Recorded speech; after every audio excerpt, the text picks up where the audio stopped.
Jack the Ripper, Boston Strangler. Professionally দেখলে পরে কার্লস, Jekyll. আবার লোকালি দেখলে পরে বেনারসি বাপি, উব্বা শ্যামল, ছোটা রাজন। এরা সবাই খুনি। খুন করা সবার পক্ষে সম্ভব নয়। খুন শিল্প।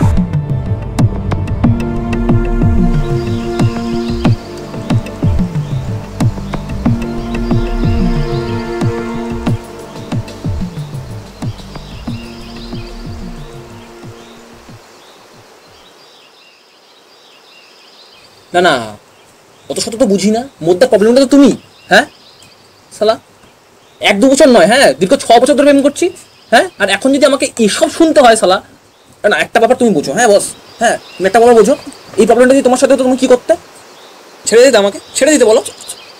ছাড়ার তো কোনো প্রশ্ন আসে না। সব থেকে বড় কথা যেটা, সেটা হচ্ছে তোমার এই গার্লফ্রেন্ড, না মানে বউ, মানে গার্লফ্রেন্ড, তাকে জিজ্ঞেস করে দেখো আমি কোনোদিনও তার সাথে কথা বলেছি না। এই যে জিজ্ঞেস করে দেখো। আর তার থেকে বড় কথা আমার আমার আছে। কি আছে তোমার? কি কি কি কি কি কি আছে নাকি? আমি এখানে আপনাদের নাকা কান্না শুনতে ডাকিনি। আপনাদের বিছানার ঝামেলা আপনারা বিছানায় রাখুন, এখানে না। আপনাদের থেকে আমার সমস্যাটা অনেক বেশি। ধর্মসংকট, এটাকে কর্মসংকটও বলতে পারেন। ঠিক এই ধরনের কর্মসংকটেই পড়েছিল আলেকজান্ডার সোলোনিক, রাশিয়ান হিটম্যান। তিনি বুঝতে পারছিলেন না কোন হাতে গুলি চালাবেন। তখন তিনি ঠিক করলেন যে তিনি 2 হাতেই গুলি চালাবেন। মানে আপনাকে আমি প্রথম থেকে বলি তাহলে পুরো ব্যাপারটা। আসলে আমি এখানকার ছেলে নই, আমার আসল বাড়ি বীরপাড়া। বলতে নেই, আমি ছোটবেলা থেকেই ছাত্র হিসেবে বেশ ভালো। অনেক ছোটতেই মা বাবা মারা গেছে, দূর সম্পর্কের এক কাকার কাছে মানুষ। এইচএস কমপ্লিট করার পর জলপাইগুড়িতে এসে এসসি কলেজে ভর্তি হই, ইংরাজিতে অনার্স। ওখানেই কলেজের ওখানেই ওই এক বাড়িতে আমি ভাড়া থাকি একা। সেই বাড়িতে বাড়িওয়ালা আর তার এক মেয়ে থাকে। তো সেই বাড়িওয়ালা আমাকে প্রথম দিকে বেশ ভালোবাসতো। প্রথম দিকে কোনো সমস্যা ছিল না জানেন। আমার আর ওই বাড়িওয়ালার মেয়ের একটা ভালো বন্ধুত্ব ছিল। বেশ কিছুদিন হলো আমাদের মধ্যে একটা সম্পর্ক তৈরি হয়েছে। মানে আমরা দুজনকে ভালোবাসি। ভূমিকাটা থামান, উপসংহারে আসুন। দাবিটা কি আপনার? মানে এই বাড়িওয়ালা ভদ্রলোক জবের থেকে জানতে পারছেন যে ওনার মেয়ের সাথে আমার একটা সম্পর্ক তৈরি হয়েছে, তারপর থেকে বুঝলেন তো, মানে উনি ওনার মেয়েকে এবং মাঝে মাঝে আমাকেও মানে মারধর করেন। আসলে ভদ্রলোক মাতাল, মদ খেয়ে বাড়িতে আসেন আর মারধর। তার মানে মারতে হবে তো লোকটাকে? মানে আপনার বাড়িওয়ালা, হবু শ্বশুর, যাই বলুন না কেন, মেরে দেবো। আমার ফিসটা জানেন তো? ফিজ নিয়ে আপনি চিন্তা করবেন না, ফিজ আপনি ঠিক সময় পেয়ে যাবেন। আপনি জাস্ট মেরে দিন। বলুন। সিগারেটটা হবে একটু, মানে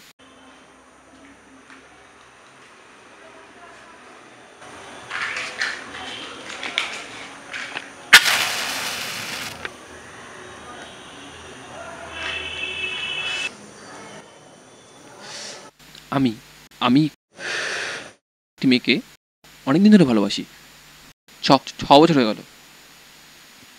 বাড়িতে সব জানে, বুঝলেন। এমন নয় যে আমি কিছু করি না, আমি অনেক কিছু করি। মানে নিজের প্রমোটারের বিজনেস আছে, হ্যাঁ, একা হাতে দাঁড় করে দিয়েছি আমি।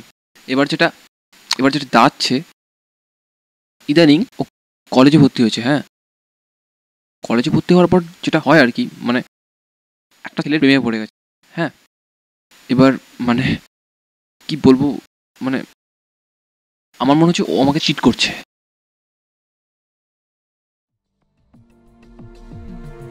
কি সালটে দেবো? মেরে ফেলুন, আপনি ছেলেটাকে মেরে ফেলুন। আপনি টাকা পয়সা নিয়ে কোনো রকমের সমস্যা নেবেন না। হ্যাঁ, কি ফেস মেল করে দিচ্ছি আপনাকে, একদম মেরে ফেলুন ছেলেটাকে। আপনি এখন বাঁচাতে পারবেন না আমাকে। জীবনটা হেলো হয়ে গেছে, পারছি না আর, জানেন। শুনুন, আপনি আপনি চুলকে দিন তোমারটাকে, একদম গোড়ার থেকে চুলকে দিন, ফ্রম বটম যাকে বলে আর কি, বুঝলেন? আমি কাল মেল করে দিচ্ছি আপনাকে, আপনি জাস্ট পোকাটা দেখুন আর ছালটা দিন মালটাকে।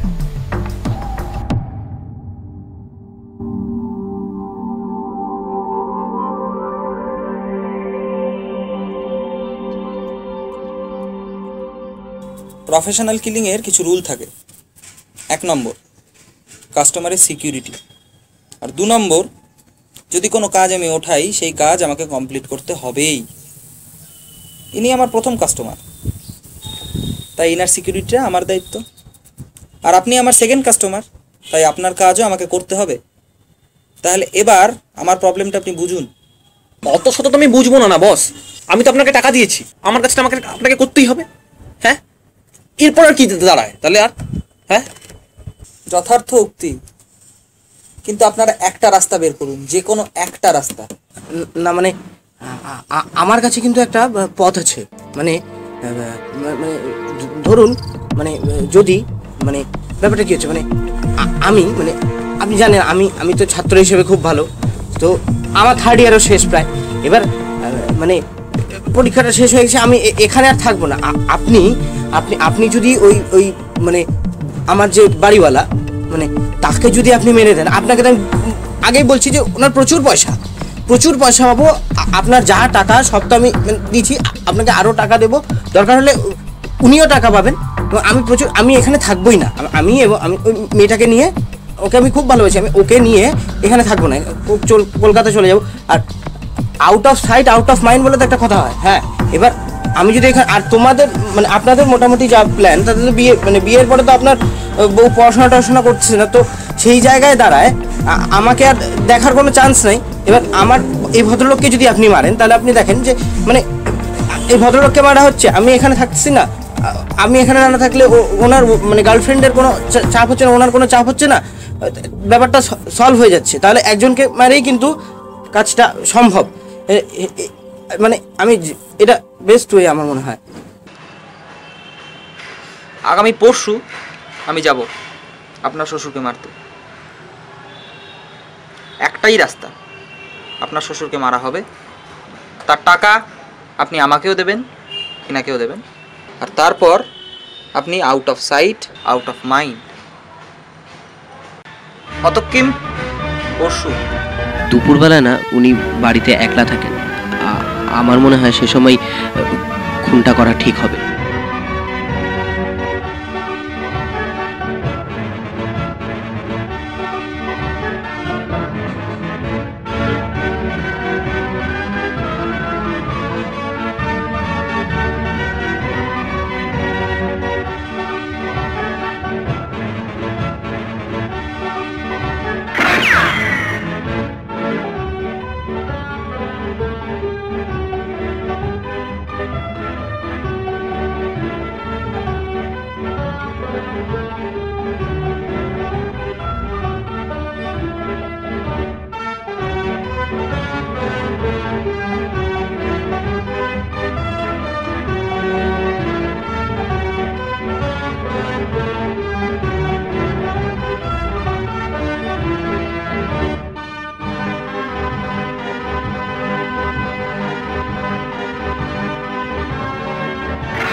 নমস্কার, আমি বব। বিশ্বাস করুন, আমি পেটের দায় এখানে আসিনি। আমি শিক্ষিত এবং সম্ভ্রান্ত পরিবারের ছেলে। মানে ছোটবেলা থেকেই আমার খুন টুন করার মধ্যে একদম আগ্রহ। আমি বিভিন্নভাবে মারতে জানি, মার্ডার করতে জানি।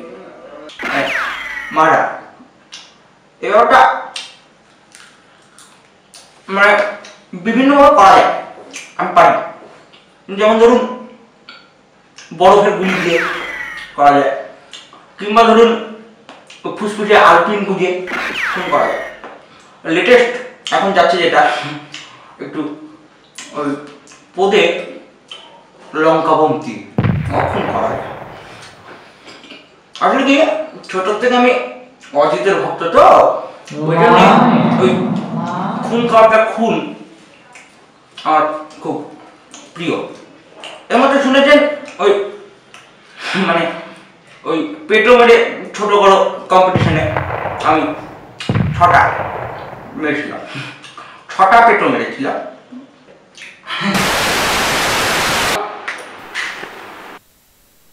পেটো নয়, তুমি কোনোদিন রং ভরা বেলুনও মারোনি। এটা কি? এটা দিয়ে তুই খুন করতে এসছিস? বস বস বস এখানে। দুদিনের ছোকরা।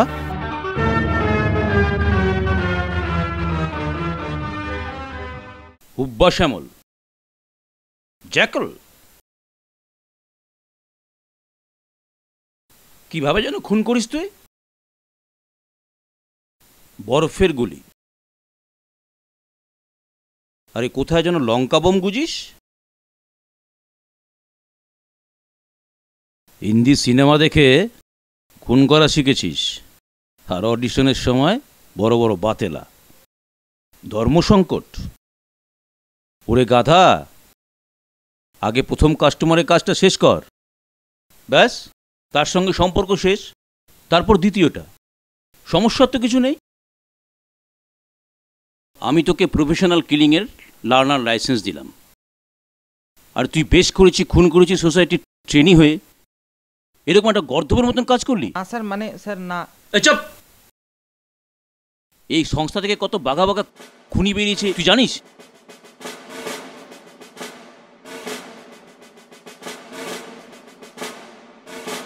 তোর ভাগ্য ভালো যে তুই আমার মুখ দেখতে পেলি।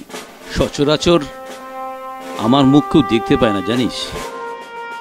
তোর মতো কিছু ছাগলের জন্য মাঝে মাঝে দেখা দিতে হয়। যাকে কোনো চিন্তা নেই।